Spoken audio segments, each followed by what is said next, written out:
in this portion of Scripture, he really is coming down to the end of his earthly ministry.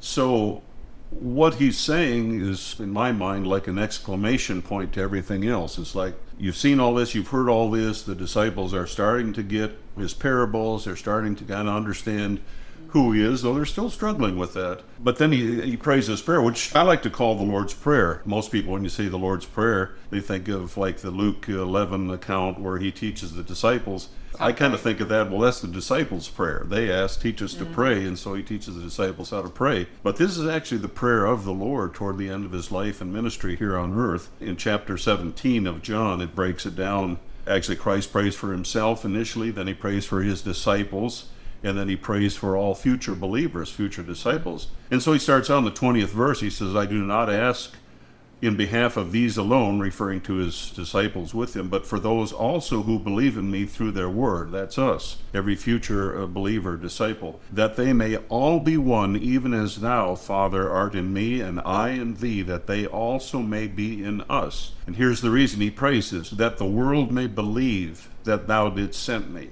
And the glory which thou hast given me I have given to them, that they may be one, just as we are one, I in them, and thou in me, that they may be perfected in unity. And here again the reason, that the world may know that thou didst send me, and didst love them, even as thou didst love me. So there's a purpose to it. It just really struck me that, and who knows how many times I've read that, certainly dozens and dozens of times, and you get the meaning of it, that he wants unity, but this last time I read it, it really jumped out that there's a purpose to that unity, not just so we hold hands and sing We Are the World and feel good or Kumbaya or whatever. That may all be good, but that may be a byproduct of unity, but there's a very, very important purpose that he articulates twice in that very small portion of Scripture, that they may believe, they being the world, that unbelievers may believe. I mean, he could have said, okay, here's a formula, or here's a message, here's a structured paragraph, here's a game plan, do this now. When I'm gone, do these, 1, 2, 3 steps, and the world will,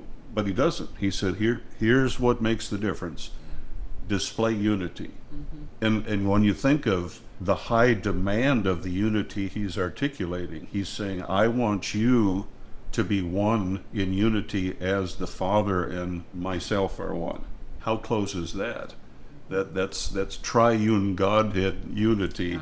And that's what he's using as the example. That's the goal. That's the benchmark. That's perfect unity. I want you to strive for perfect unity. I want the world to see the kind of unity amongst yourselves that we have as the triune Godhead.